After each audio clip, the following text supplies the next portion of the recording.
আসসালামু আলাইকুম everyone, welcome to আলোর মিনি কিচেন। আজকে আমি ঘরে থাকা কয়েকটি উপকরণ দিয়ে এই নাস্তাটি তৈরি করে দেখাবো। এই স্ন্যাক্সটি ইফতারের সময় কিংবা বিকালে চায়ের সাথেও খাওয়া যায়। চাইলে এটা টিফিনেও দেওয়া যেতে পারে।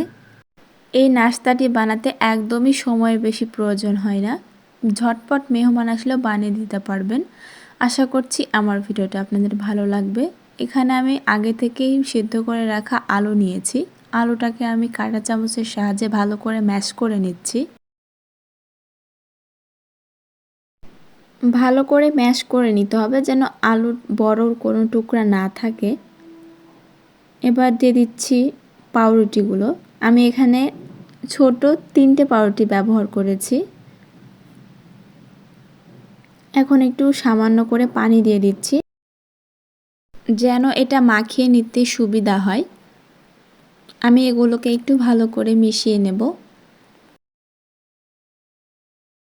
ডোটাকে একটু শক্ত করে মেখে নিতে হবে।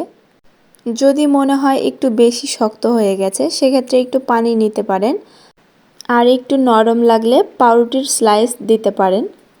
আমি এগুলোকে ভালো করে শক্ত করে ডো করে নিয়েছি। এবারে দিয়ে দিচ্ছি হাফ চা চামচের মতো চিলি ফ্লেক্স, স্বাদ মতো লবণ, আর দিয়ে দিচ্ছি একটু স্বাদের জন্য জিরার গুঁড়া। এগুলোকে আমি ভালো করে মিশিয়ে নেব। বেশি স্বাদের জন্য হাতের কাছে চাট মশলাটা থাকলে সেটাও দিতে পারেন।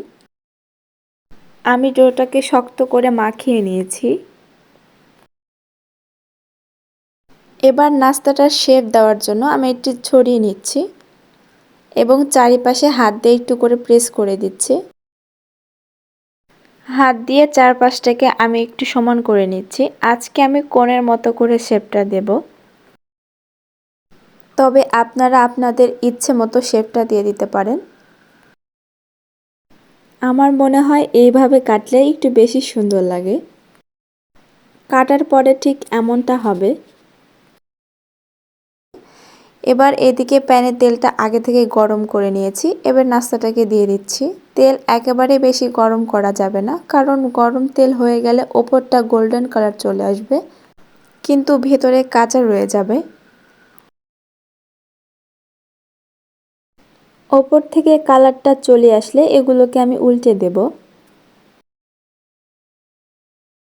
এগুলো ভাজতে অতটা বেশিও সময় লাগে না। আমার এগুলো ভাজতে 6 থেকে 7 মিনিটের মতো সময় লেগেছে।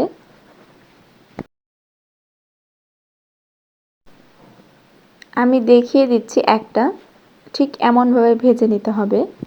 হাতে কিছুটা সময় থাকলেই ঝটপট বানিয়ে নিতে পারবেন এই নাস্তাটা। আমি একটু ভেঙে দেখিয়ে দিচ্ছি। ভেতরটা দেখুন একেবারে ভালো করে কুকড হয়ে গেছে। এটা খেতে অনেক মজা হয়েছিল। আশা করছি আমার ভিডিও আপনাদেরকে অনেক ভালো লেগেছে। সবাই অনেক অনেক ভালো থাকবেন, সুস্থ থাকবেন। আল্লাহ হাফেজ।